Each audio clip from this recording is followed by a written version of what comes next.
But my name is Olivia Nicolarson, and I'm from Conservation Nebraska. Bree is also here. She's helping too.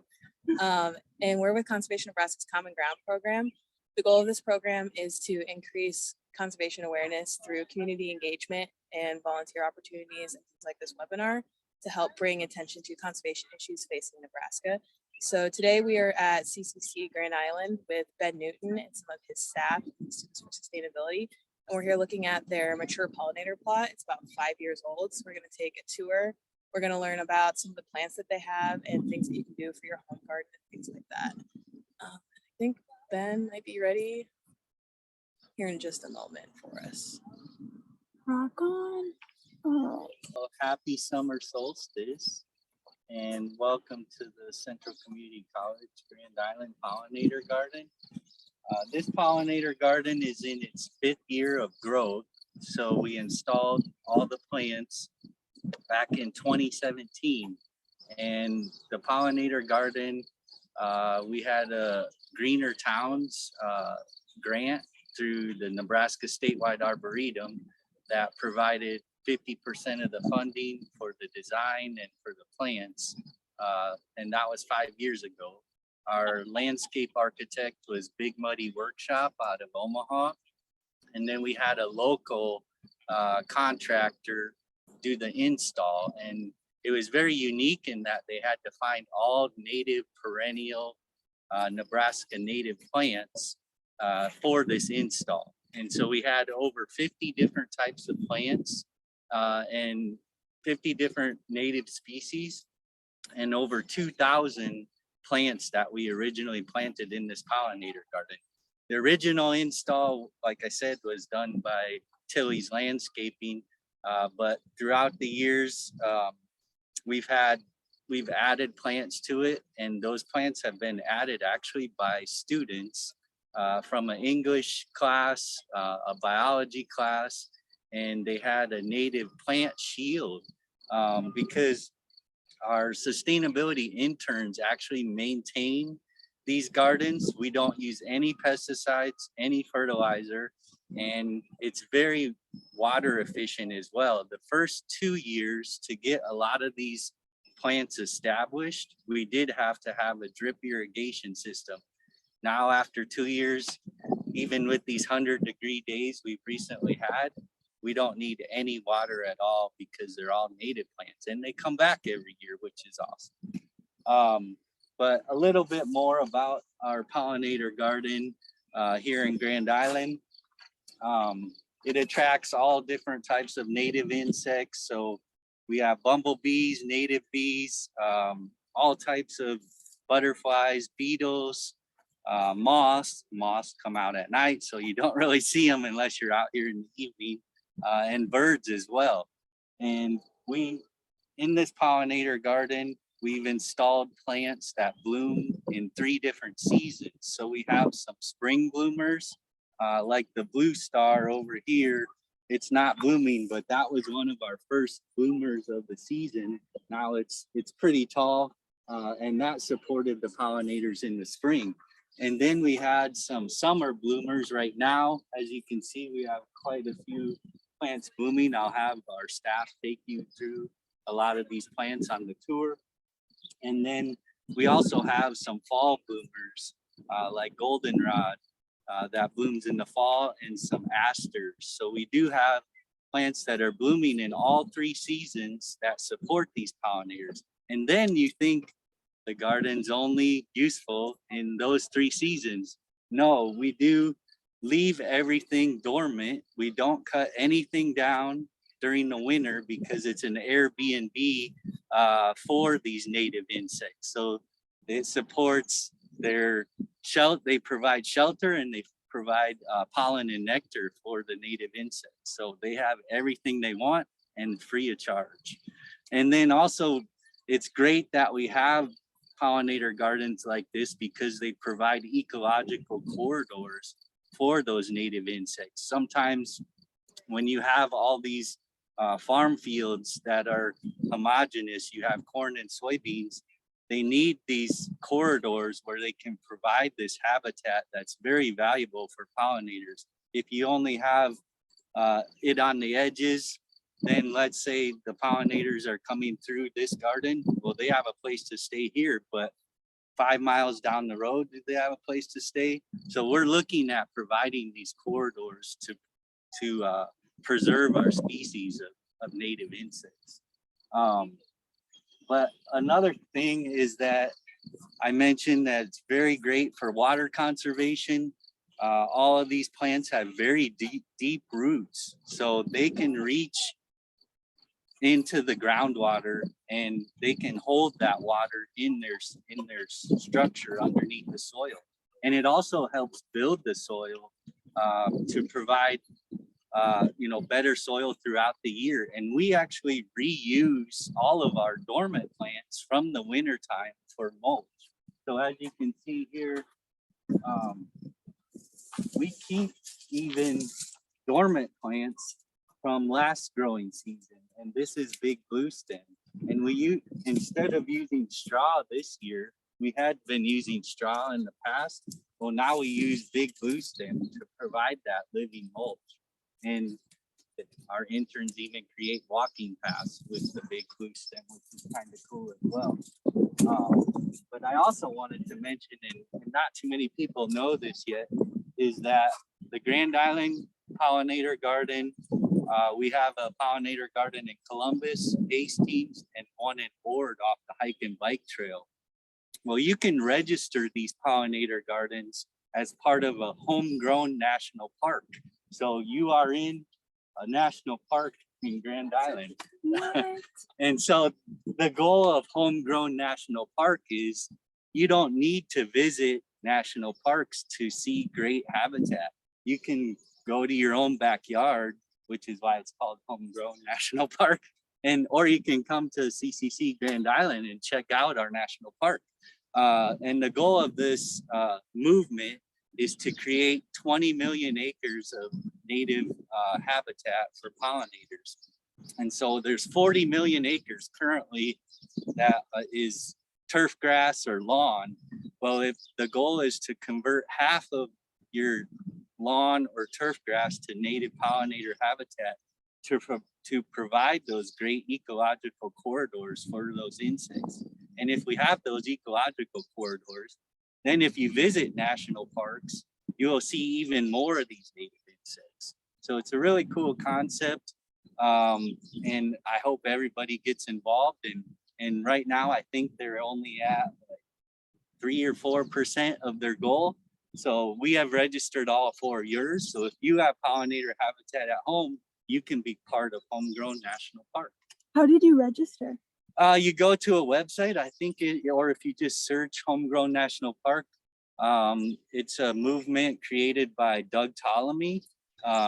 He has a New York Times bestseller, Nature's Best Hope. And he created this movement because he's seen the decline in insect habitat. And so the goal is, with this, I call the turf grass ecological wasteland, because nothing really lives. Everybody just sprays and kills everything. And in these habitats, we don't spray any pesticides. We don't use any fertilizer. And so by having this, when I mean ecological wasteland, is that we've lost, there's a pollinator decline in insects. We've lost 1/3 of our bird species since 1970. And also we've lost a lot of our wildlife. So if we're preserving these habitats, there's a symbiotic relationship between the insects and the birds. The birds actually are healthier when they're eating these caterpillars. They provide carotenoids, and their plumage is actually brighter when they're eating more of these native insects rather than just night crawlers or worms. So that's another thing we've done with this native habitat, is to provide these ecological corridors as part of Homegrown National Park. But now I'm going to turn you over to our staff. So we do have sustainability staff here at Central Community College, and they're actually out in the garden more than I am. So they're very familiar with the insects and plants. And Kazi is going to talk a little bit about the native insects that she sees on a daily basis and share some insight. Hi, I'm Kazia, and I work in the garden, as Doug said. So we're going to talk about all kinds of different pollinators today. We have bees, bats, butterflies, moths, beetles, and flies. And I'll start, I guess, with beetles. So I'm starting with beetles because beetles were some of the first insects that were evolved to pollinate. And so they've been around longer than bees and flies. And so they're very well adapted to that. Oftentimes when you see beetles, they might be in a cupped flower, and they like to sit in the cupped flowers because they can roll around in the pollen and use it kind of like a little jacuzzi. And they like lay there and they get covered in pollen and they get to eat some nectar while they're at it. One of the beetles that's been very popular this season that I've seen a lot of, let's see if I can find one here.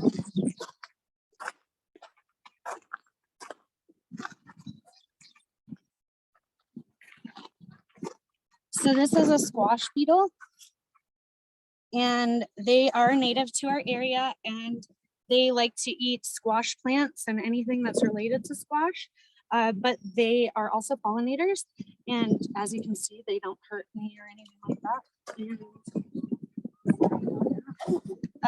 And they're pretty cool to look at. They do look a lot like ladybugs, but they're a little bit bigger and a little bit oranger, and I think they kind of look like a spaghetti squash.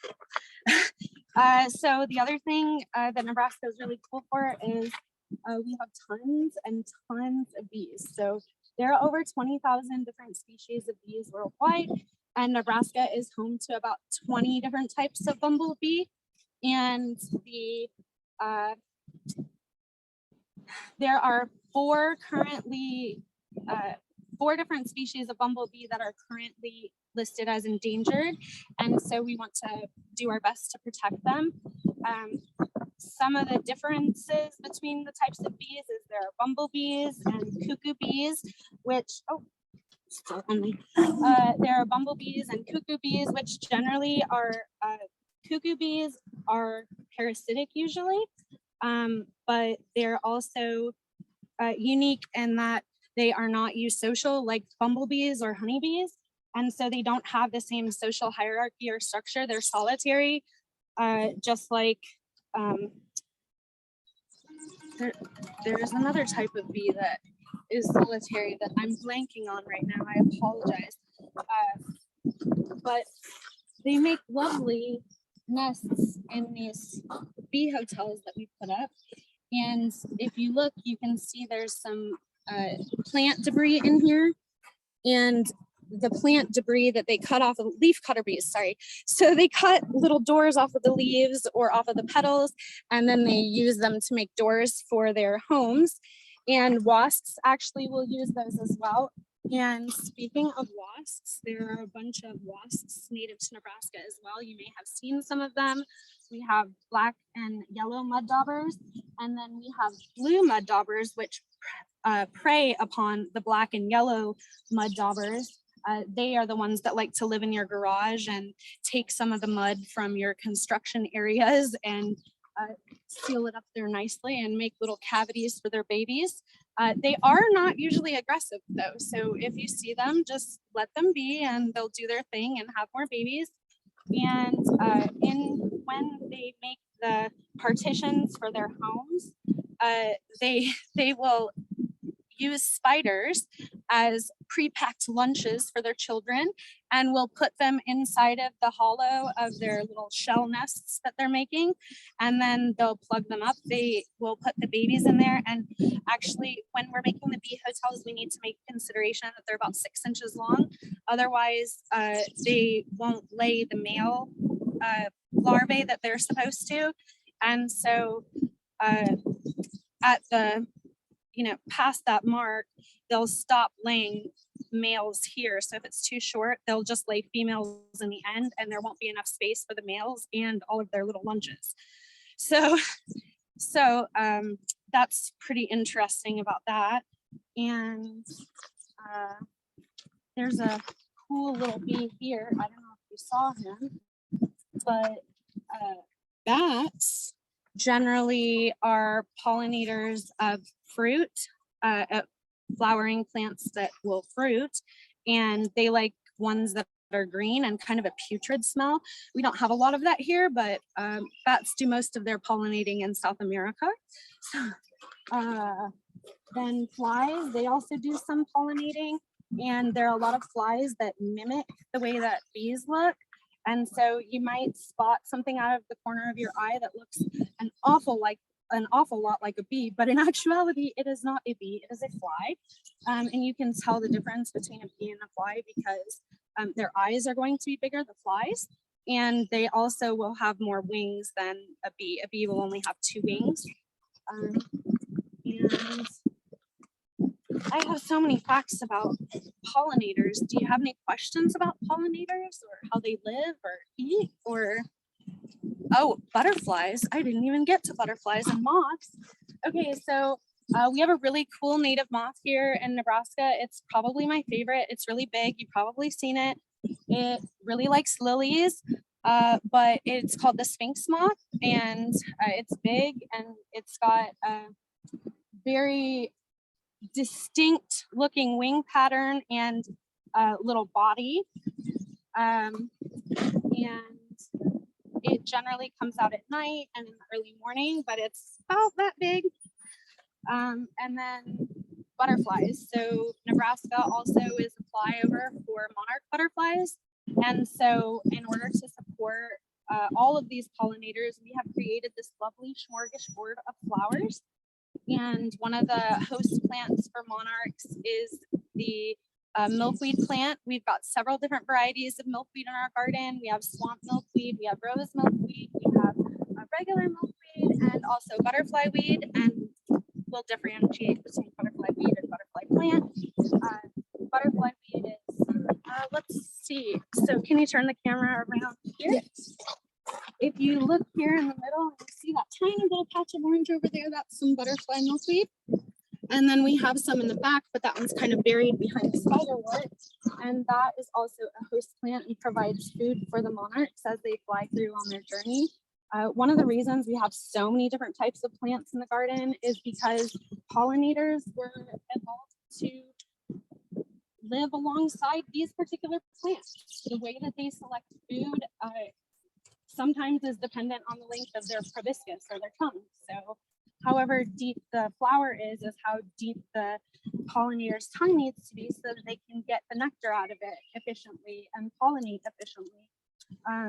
There are lots of things that we need to do to maintain this habitat and to help support them so that they can continue to proliferate, and providing as many different types of plants as possible gives them the most rounded nutritional value for their light pattern. So yeah, that's pollinators. Thank you. Yeah. And then now we will have our other sustainability staff, Ash Gordon and Madison Hadjic. They will lead you on a tour of our plants here in Grand Island. All right, we just start at the front of the garden. Sure. Yeah, wherever you want. Go up there. Wow, wow.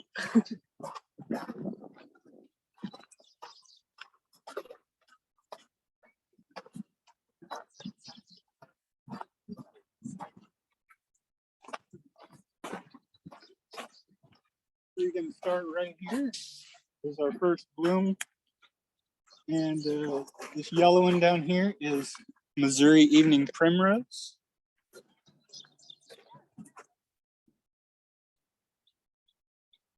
And it's sort of a low growing one, so it's nice for ground cover. It blooms these yellow flowers for quite a few months. It's a pretty nice one. I really like this foliage on this one. We can go up here and we can look at the butterfly milkweed that Jackie was talking about. It's this orange. The orange bloom there. This is a butterfly milkweed. Oh, we got a little buddy over there. You know, we've got a dragonfly over here. And all sorts of pollinators around. Oh. Moth, we got a little bit of everything.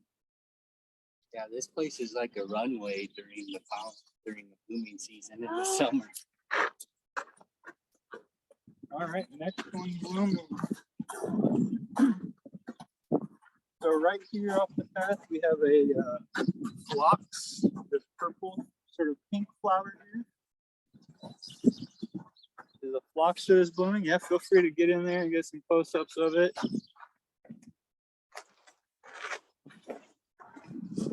And then we also have our pale purple coneflowers just beginning to bloom.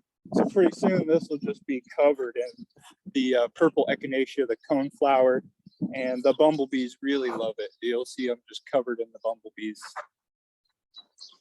Also tucked up in there, there are some long purple like flower heads, and that is lead plant. I'll get back in there and point it out. This one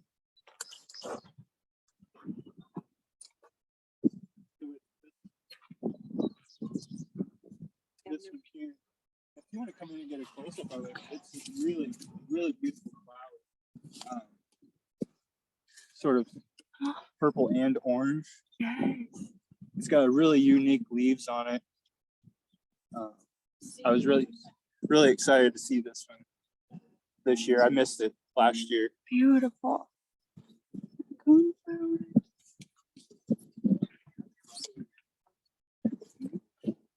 It looks like a weed. Feel free to walk in here and take a look at it. Feel free. We wanted you to get a good idea of what all we have here. There's so many. There's so many, and they're sometimes they're hidden in the garden, so you have to kind of get in there and check them out. So we'll continue on. I'll do this side, and then I'll let Madison take over on the other side of the garden. Perfect. We got more coneflower here.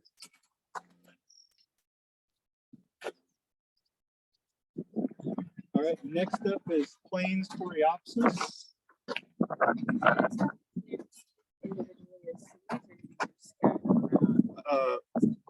They started as transplants, but they readily self-seed. And so just in my time here, I've seen this garden really expand and fill out. I'll find seedlings in the path, and I try to save them. So I'll dig them out, pot them up, and then we take those and put them in other gardens. So they'll self-seed. So once you get your plants in, if you start with transplants, over the years, they'll just add to themselves. All right, we'll head up here. The next one is this wild indigo. Right here, a very unique plant, pretty rare. Its natural habitat is very small. This one has a white flower. This one down here, you can see there's still a few blooms left on it. It blooms a little bit earlier, but it's purple.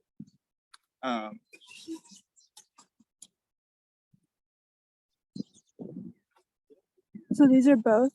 These are both Baptisia or wild indigo, but they have different blooms on them.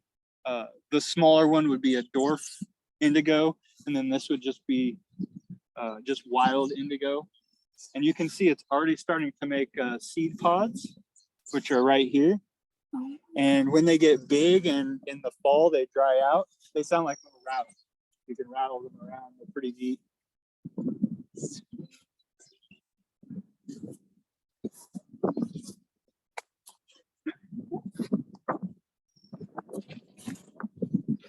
And then right behind you there, and over here, a patch of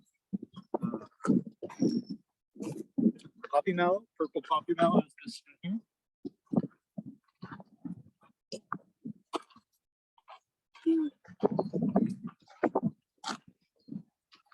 So this is all poppy mallow, isn't it? All these little pink ones? This all here, yeah, the purple ones are poppy mallow. The white flowers are bindweed. Okay. So we wish we didn't have them, but at least they have flowers. All right, next up is Spiderwort, and that's this purple flower here. They're looking really good this year.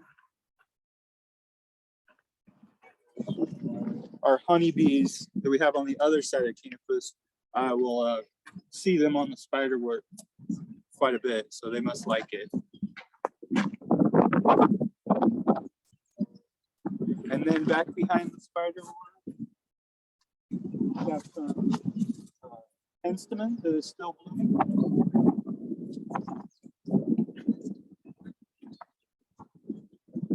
And then right behind that, we have some false sunflowers that are just starting to bloom. There's some more interspersed here in the Spiderwort.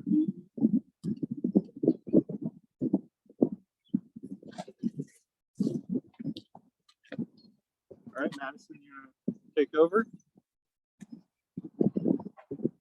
Okay, so let's start. Notice this one is concrete. And yeah,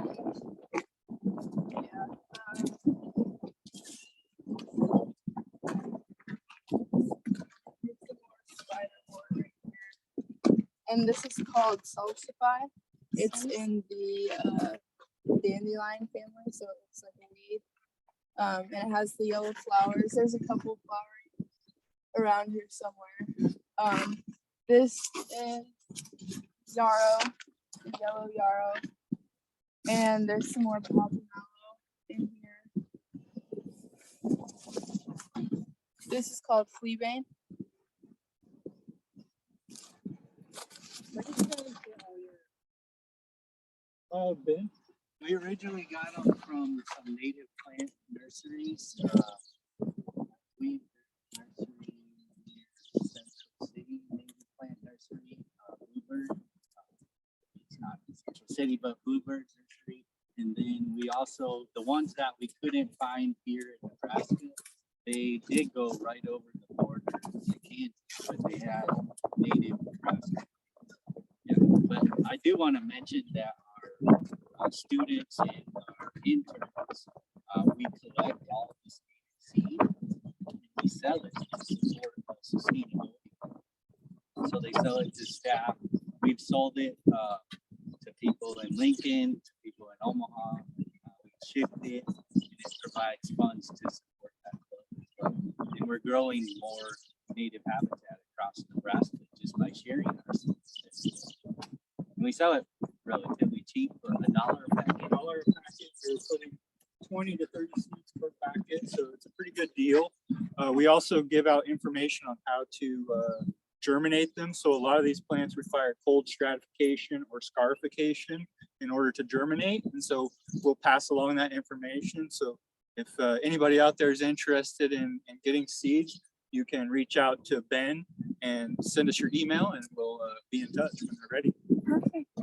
And we also do pot up some of the plants. Like I don't think Ash has mentioned yet on the tour, but we have plants that just grow in the tap, and so he pots them up and we potted plants as well.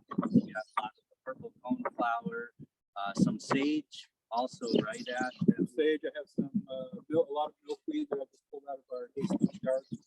So it had self-seeded into the culinary department's garden, and so we saved it from there. So yeah, we just try to, help the plants reproduce and spread pollinator garden around wherever we can.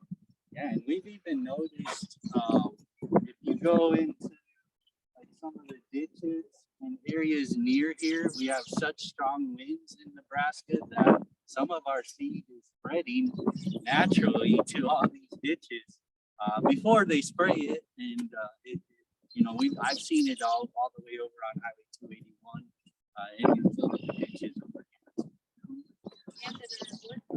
And in our org garden. But I'll let Madison continue, or Ash, do you want to talk about your mushroom? Well, go ahead, Madison. Okay, we can hit that.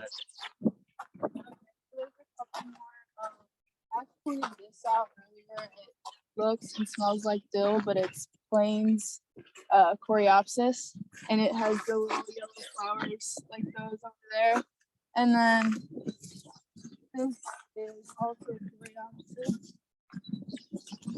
Yellow one. And some more yarrow, the white one.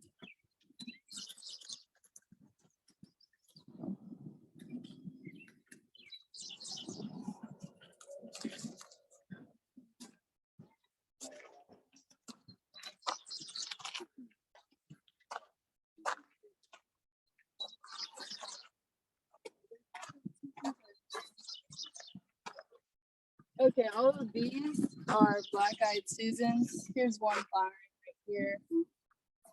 But yeah, this whole area will be filled with them. And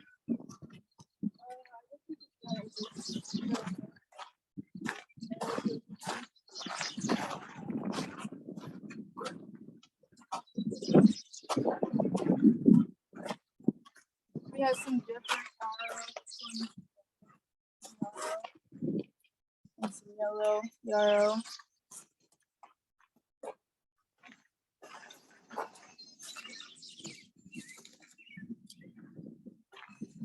That big blue stem that I mentioned that we cut down, we do have big blue stem that grows. We recreated this berm as to kind of separate the garden from the parking lot so that you have a sanctuary out here. Right now it's pretty small, but come fall you'll have a nice wall so you won't see the parking lot as readily as you do right now. But then we're gonna have, do you have anything else? There's just one more over here that we found this morning. It's called larkspur. It's really cool. It's like, and yeah, that's a lot of over here. We could go around the outside of the garden. Oh yeah, there's some other flowers that we maybe didn't catch on the path. So we're walking around the outside too. I asked you earlier, William, but you really don't irrigate. There is some drip irrigation here. I'm unaware of how often it runs or how much the facility does the management on that. But yeah, there's not like a lot going on as far as watering.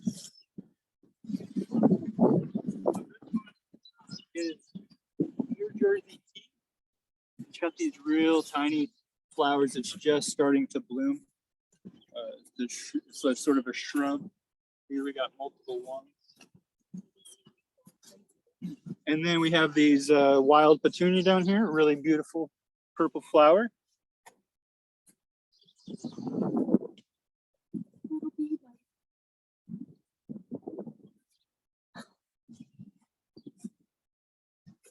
We got a butterfly.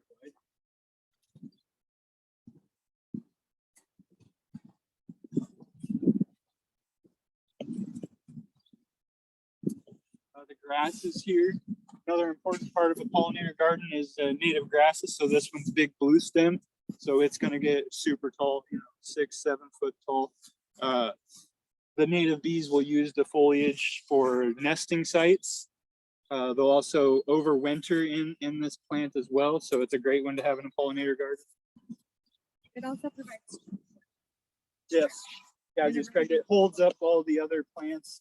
So we will put grasses in with the pollinator plants to help support them, because a lot of them like to flop over, they get tall, and if they were by themselves they would just fall over onto the ground. Yeah, that's another important point. We have these native grasses and some of the taller shrubs on the outside of the garden, because as you know, if you live in Nebraska, we have strong winds, and this protects the flowering blooms of the coneflower, the poppy mallow. We have sort of a natural wall that protects them from those strong winds. And so if you put your larger shrubs and grasses on the outside of your garden, it does provide some protection. Kind of get another closer look at the wild indigo on this side as well. Little coneflowers. The yellow.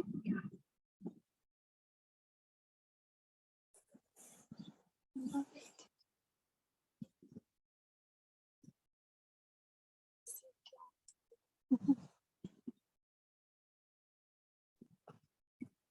Oh, here's this is a praying mantis nest. So there are two different main kinds of mantises that will lay egg sacs in our garden, and one is invasive, not this one. The invasive ones are larger and they look kind of like gross marshmallows. So, but these ones are small, and the tiny mantises will come out of here by the 100 and go everywhere. So those are pretty fun to look at when they emerge. And as you can see, not just bugs like to use the bee hotel, birds also enjoy using it because they can use it to get a quick snack. Oh.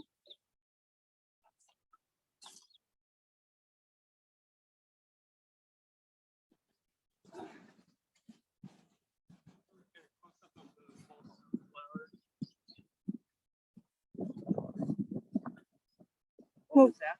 This is a false sunflower.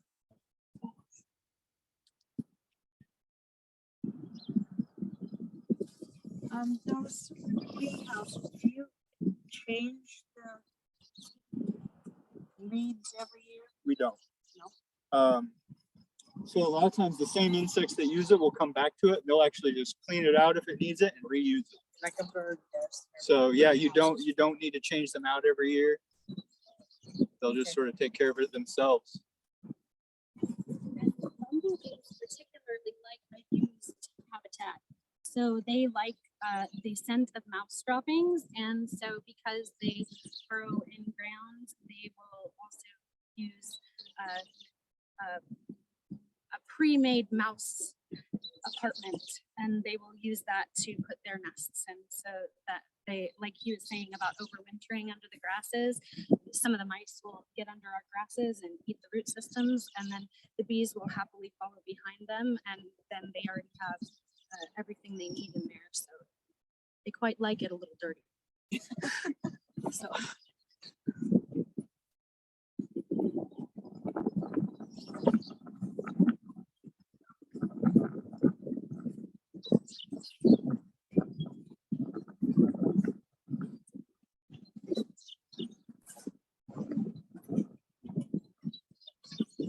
So this one's done blooming, but these are currants, and you can see the fruit starting to form on them.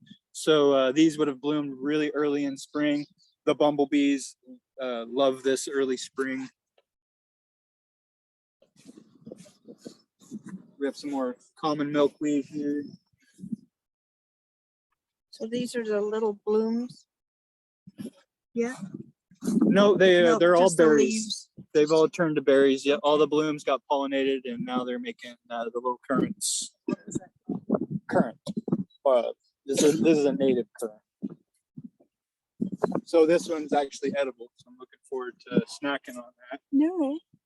If all the birds don't get it. Right. Yeah. I just gotta beat the birds. And that's the great thing about a pollinator garden. A lot of these plants in history have been used for food or medicine. So they all have uses besides being great for pollinator insects.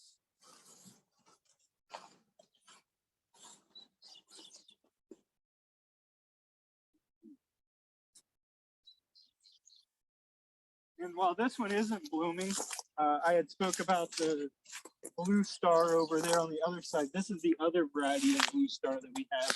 And so it's got some real unique foliage compared to the other one. And then mountain mint here is just getting ready to bloom. You can see the little bloom just about to begin. Are these all the little squash beetles? See on there? Yes. Oh. And when Madison and I were weeding here last week, all the plants were covered in ladybug larvae. And so the ladybugs are doing really well this year.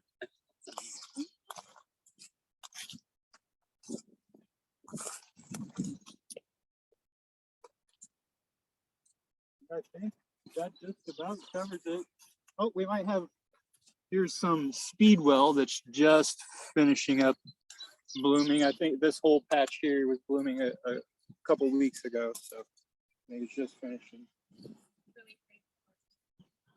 I think that's about it for as far as blooming flowers go. We talked about the mycelium and Beetle. Yeah, should we walk around to that one? Sure.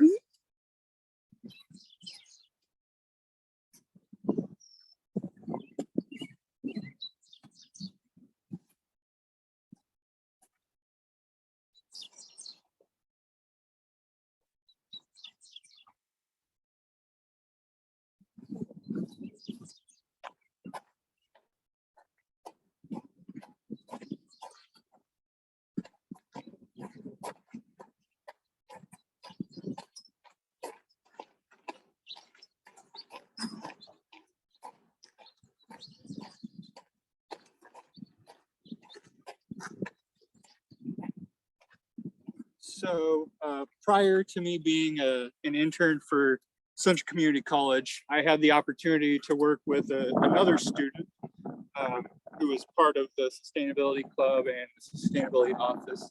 And her name was Katie Ayers.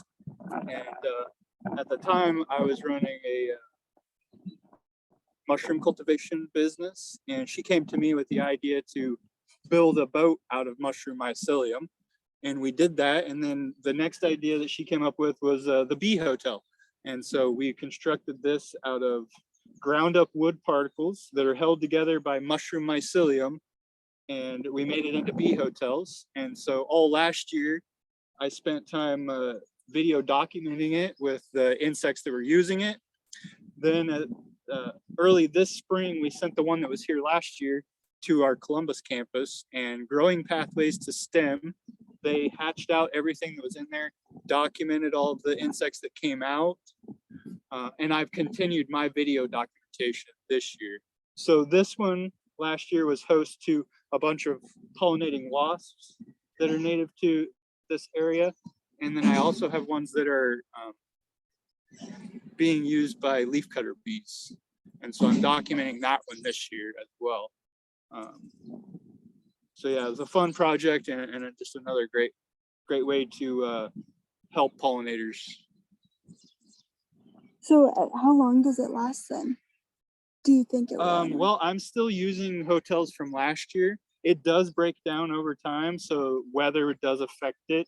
And it will start to de-skin where this really nice white mycelium will turn brown and start to expose the wood. But so far a couple of years, and that's sort of the idea behind it, is we want it to break down and go away. So you could take it after it was broken up and no longer useful as a bee hotel. You can put it right into the ground and use it as a, an amendment for the soil. Sweet. And we have these in all of our pollinator gardens on campus, as well as outside of the campus too. So a lot of different areas. Awesome. And we do have one question. Okay. Peggy asked, what pollinators does evening primrose attract? I'm not for sure. I'm sure the bumblebees would definitely pollinate it. I don't know if there are any specific native bees. Well, I would guess low-flying bees because primrose is closer to the ground. So that would be my Maybe we could walk up there and see if we can catch anybody in action. Sweet.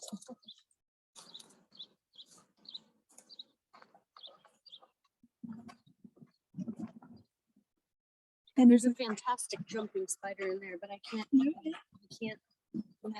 So he's in this one right here. oh, he's huge. Yeah. He's probably having himself a snack. I looked over. No kidding. Yeah. Jumping spiders are one of my favorite critters in the garden because they're so cute. And when you take pictures of them really close up, you can see all of their eyes. And some of them have a sort of blue tint to their eyes. And so they look very cool. Little blue glossy orbs for eyes. Beautiful. And tons of ears. I don't see anything yet. And again, being low to the ground, I'm sure also some of the beetles would do some pollination on them as well. So it looks like there's some flies. There was a little bit. Oh, see here. Now those are crawling on the bindweed that's in between them. There's an ant. And Diana asked if the bee hotels are for sale. They're not currently for sale. Maybe in the future we will sell them. Sweet. Yeah, they were doing a research project here at Central Community College. They did have a National Science Foundation to do some research on those mushroom bee hotels, and they did find some rare bees and pollinators. And that's Dr. Lauren Gillespie up in Columbus. She's doing that research as well. Awesome. I do want to end by thanking everybody for coming on the Grand Island Pollinator Garden Tour. And we're not only growing pollinators, but we're also growing the conservation knowledge of pollinator habitat across Nebraska. You wouldn't think, but this garden and our other gardens have been real beneficial to our students and our communities. They've learned so much about pollinators. We used to have an annual pollinator festival. Every September, we would do a day-long celebration. We would get speakers from the UNLV lab, Department of Entomology. We had Xerxes Society.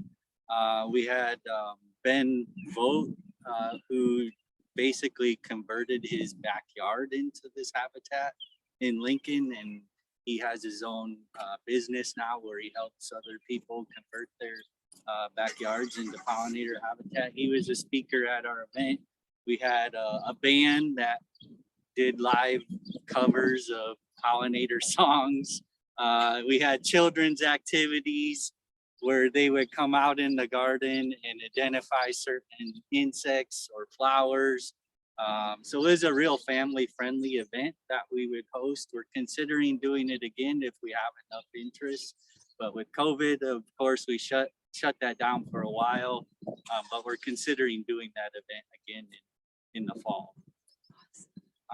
But unless anybody has any other questions on the webinar or anybody here live, you can ask any one of our pollinator experts, I call them, our staff. About the what? The email. What email? There will be an email that goes out to everybody that was here, just to give you some of the information that these wonderful people talked about, and so you guys can do more research yourself. And thank you again for coming, and you're getting praise in the chat box. They're all saying thank you and you're amazing. Thank you so much. Right before the construction started. I know, just in time. Just in time.